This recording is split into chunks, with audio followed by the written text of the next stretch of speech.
노인 문제가 큰 숙제가 될 것이다. 백세 시대라고 불릴 만큼 장수하는 시대에 왔는데 경제가 뒷받침이 안 되면은 기쁨이 되고 축복이 되지 못하고 고통이 되고 재앙이 되는 것 아닙니까? 노인 문제는 국민 전체의 문제입니다.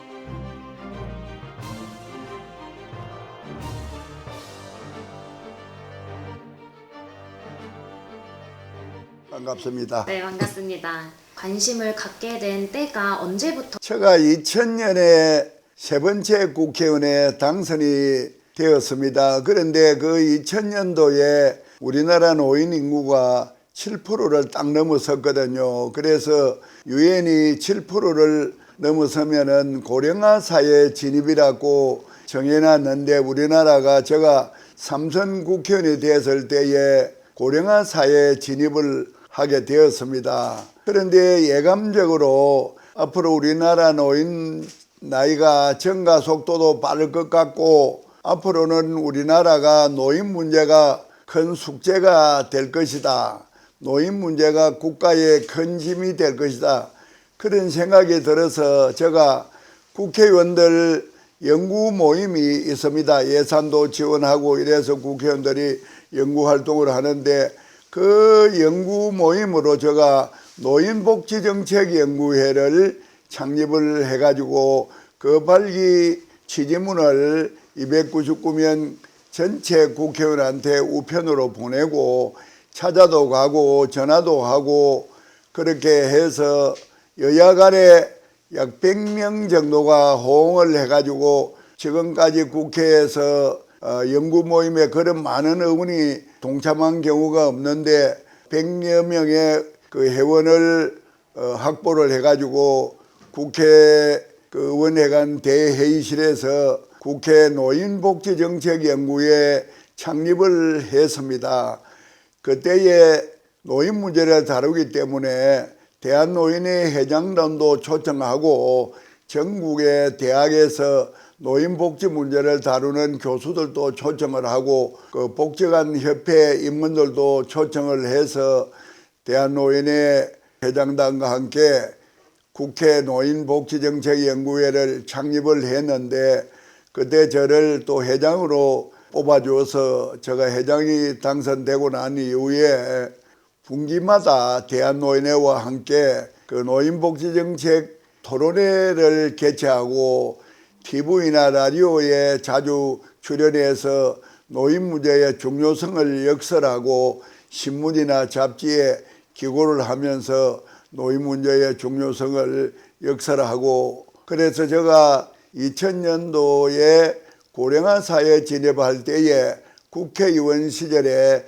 노인복지정책연구회 회장으로서 우리나라 정치인 중에 유일하게 노인 문제에 관심을 갖는 그런 선각자가 된 일이 있지요. 제가 노인 문제를 다루면서 우리나라 국민들이 하나님의 축복을 받아가 백세 시대라고 불릴 만큼 장수하는 시대에 왔는데 오래 사는 것이 기쁨이 되고 축복이 되려고 하면은 경제적인 뒷받침이 따라줘야 궁핍하지 않고 문화생활과 건강생활을 마음껏 할 수가 있는데 지금 우리나라 국민 중에 한 15% 정도는 연금을 받기 때문에 노후에 경제적인 부담이 없습니다.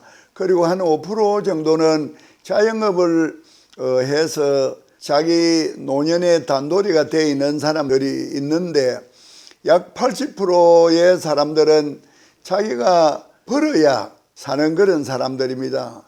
그래서 노후가 안정되려고 하면은 경제가 뒷받침이 돼야 되는데 경제가 뒷받침이 안 되면은 오래 사는 것이 기쁨이 되고 축복이 되지 못하고 고통이 되고 재앙이 되는 것 아닙니까? 그런데 통계 수치를 봐도 우리나라 노인들은 OECD 가입 국가 중에 빈곤율이 1위고 빈곤하다 보니까 춥고 배고프고 외롭고 쓸쓸하니까 자살을 많이 합니다. 그래서 또 자살률이 1위입니다.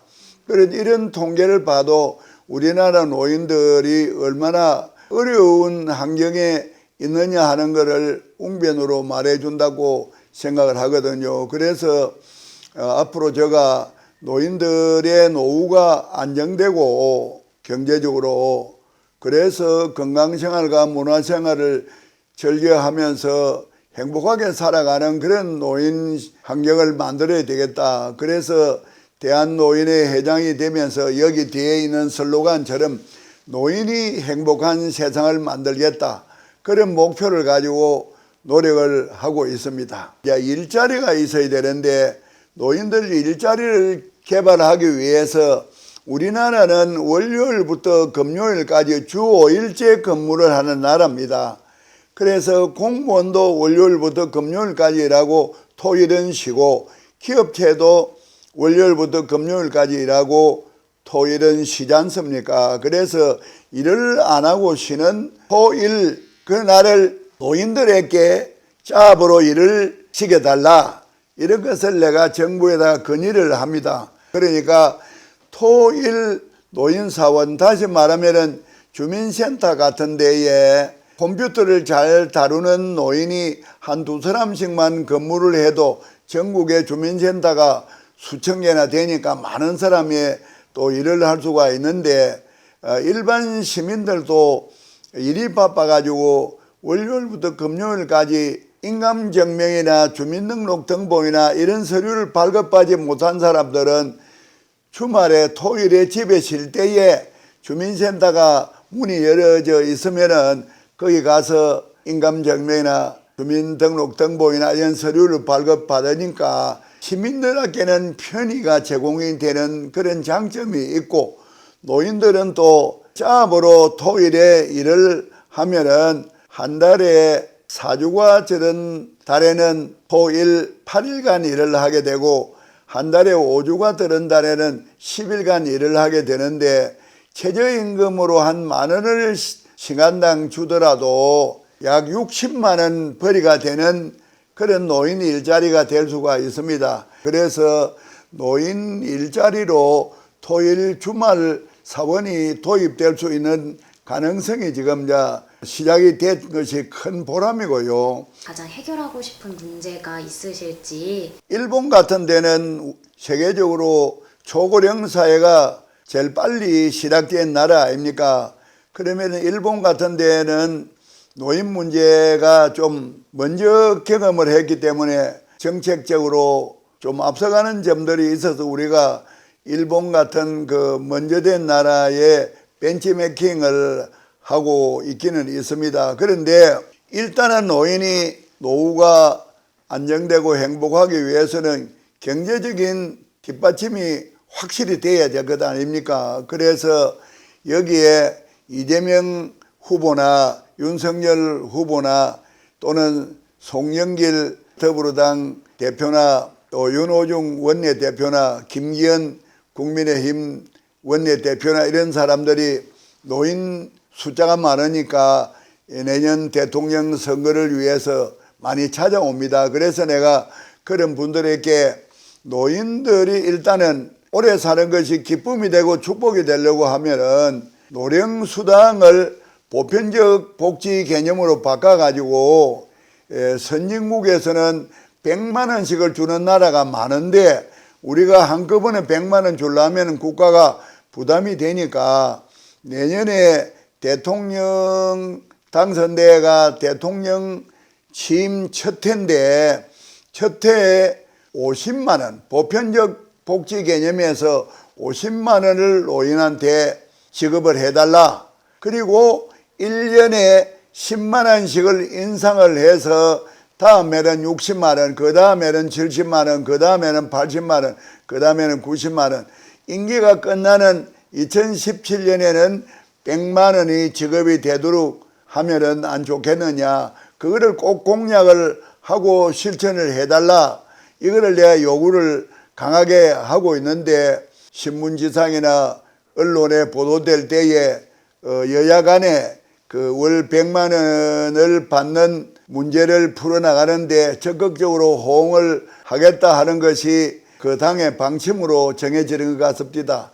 그래 어쨌든 간에 내년부터는 보편적 복지 개념으로 노령수단으로 노인들에게 월 50만 원에서 출발해 가지고 매년 10만 원씩 인상이 돼 가지고 5년 후에는 월 100만 원이 지급되는 그런 사회가 된다면은 노인들의 일자리를 통해서 일도 해가지고 소득을 올리고 하면은 노후가 경제적으로 안정이 되니까 행복한 노후가 이루어지지 않겠느냐.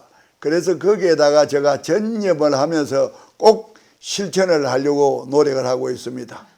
지금 대선 주자들에게 한 가지 바람이 예, 지금 현 정권에서 작년까지 아까 말씀드린 것처럼 기초수급 생활 대상자에게 월 30만 원을 주고 올해는 하위소득 70%의 노인에게 30만 원을 줍니다만은 그것이 기초연금하고 연계가 되어져 있기 때문에 명실상부하게 노인한테 혜택이 되기 위해서는 보편적 복지 개념으로 바꾸어 가지고 노령수당이 지급이 돼야 됩니다. 그래서 현 정부가 그런 노력을 하고 있는데 그거는 매우 미흡하기 때문에 내년에 대통령이 되려고 하는 더불어민주당의 이재명 후보나 또 국민의힘의 윤석열 후보에게는 보편적 복지 개념으로 전환해가지고 내년부터는 꼭 월 50만 원부터 시작해가지고 해마다 10만 원 인상해서 임기가 끝날 때에는 월 100만 원이 꼭 지급되도록 해달라 하는 것을 이번에 선거 공약으로 걸어달라. 이야기를 전해주고 싶은 부분이 있으시다면 한 말씀. 노인 문제는 노인 문제가 아니라 국민 전체의 문제입니다. 노인이 되고 싶어 노인 된 사람이 어디 있습니까? 세월이 떠다밀어서 만 65세가 되니까 노인으로 대우를 하는 거고 64세는 1년 후에 또 노인이 되고 63세는 2년 후에 노인이 되는 것 아닙니까? 그러니까 노인 문제는 노인 문제라고 따로 떼어서 생각하면 안 되고 65세 이상은 노인의 정예원이고 나머지는 예비 노인입니다. 1년차, 2년차, 3년차 세월이 밀어내서 노인이 되거든요. 그래서 노인 문제를 젊은 사람들이 노인 문제라고 따로 떼어서 생각하지 말고 내 문제라고 생각하고 내가 은퇴했을 때의 사회보장 그것이 바로 노인 문제다 이런 인식을 갖고 노인 문제를 해결하는 것을 노인에게만 맡기지 말고 젊은 사람도 그 제도가 잘 정착되는 일에 같이 응원하고 같이 연구하고 같이 협력하길 바랍니다. 감사합니다. 감사합니다.